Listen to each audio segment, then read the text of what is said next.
This is Backrooms lighting and tile survey.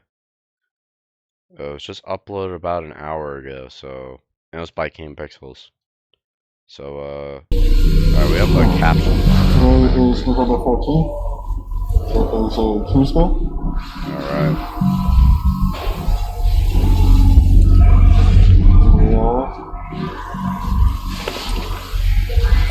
It is incredibly cold. Seems like the entrance into the complex. Hopefully by the time you're watching this, we'll actually have a decent heating system down here. That'd be nice. Die of hypothermia.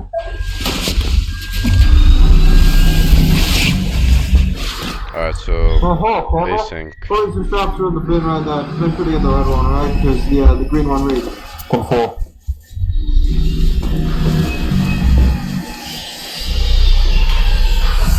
Yeah, so this is like earlier.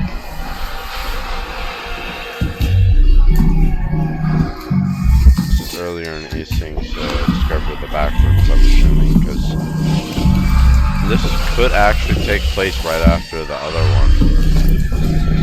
It's actually possible.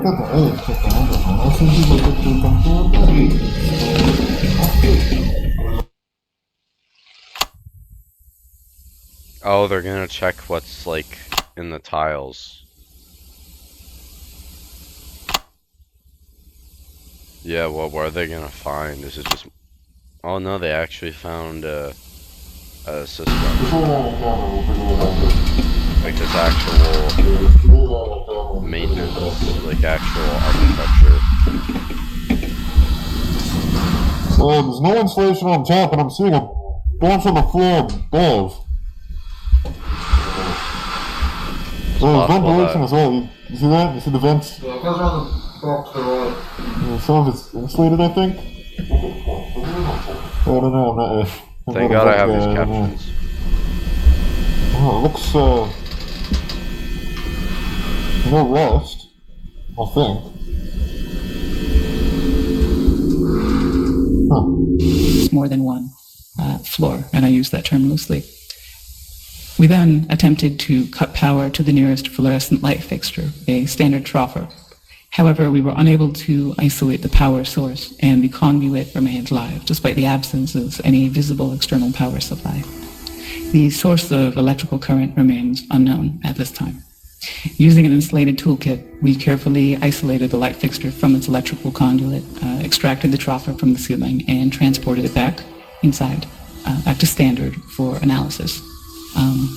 And a 0.5 meter sample of conduit was also taken, with all exposed wiring safely secured afterwards. And the ceiling tile extracted measures 1.27 meters by 1.14 meters, which is certainly not standard, but it's composed primarily of mineral fiber.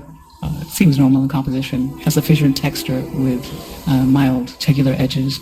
So just after initial analysis, the composition of the tile estimated is around 60% mineral wool, which is fibers of amorphous silicate, usually derived from, I think it's basalt or slag, around 20% expanded perlite, which is primarily of silicon dioxide and aluminium oxide, and the rest is a undefined mixture of silicate material, some starch, latex polymers, and some organic fibers derived from plant materials, recycled cellulose, really.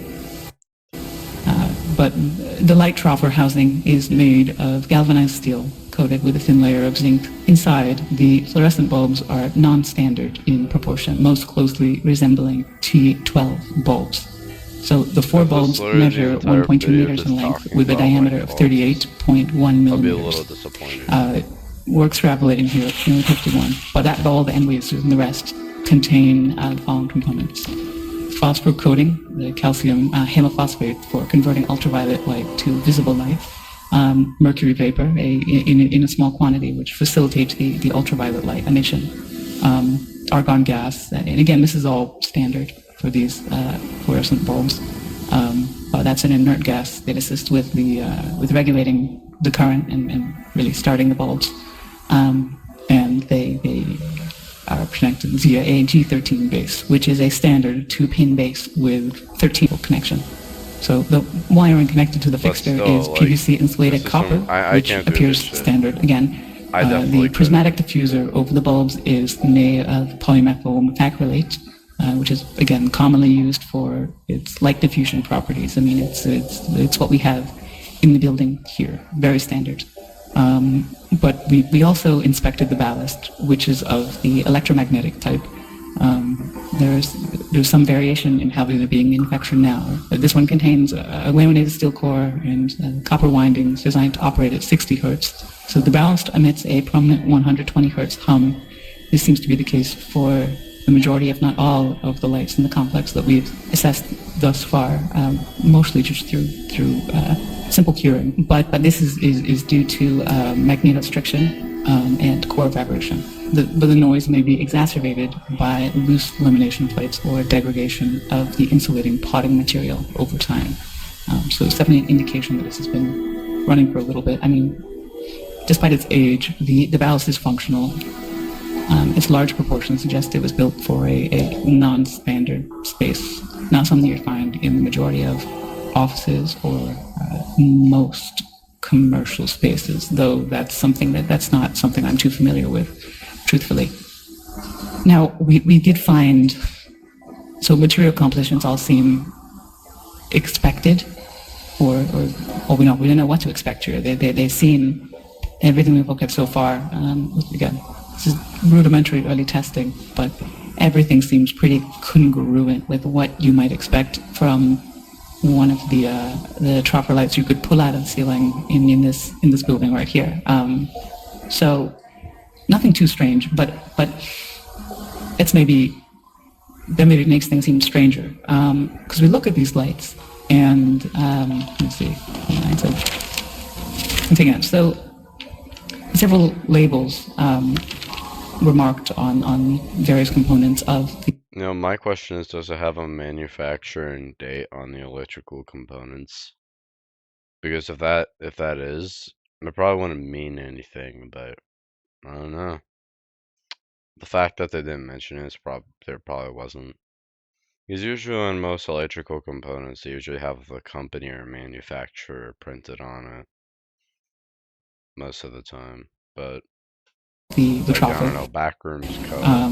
So on the ballast, we found markings for mark it as a universal ballast, type A. Oh, there you go. See, Universal MFG Corp. See, I was talking about it. It has to have some manufacturer. Manufactured in 1975 with serial number A75234X. The troffer itself is stamped 3X432, and that was manufactured in 1973 in Reading, Pennsylvania. Oh.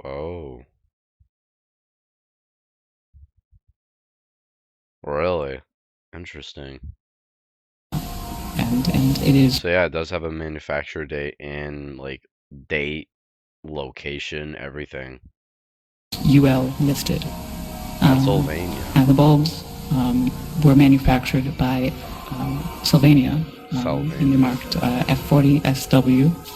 That's soft white, with no visible date information. It's left blank, but it is noted as made in the USA. USA. So, I mean, though outdated in design, the fixture appears fully functional. The stable operation of all light fixtures in the subdivision points to a continuous, potentially autonomous power source, which still remains unidentified. We're doing what we can. The materials used are durable with minimal visible wear, suggesting they were built for long-term, possibly indefinite use. So this concludes the initial findings. Further investigation is necessary to determine the source of. Damn.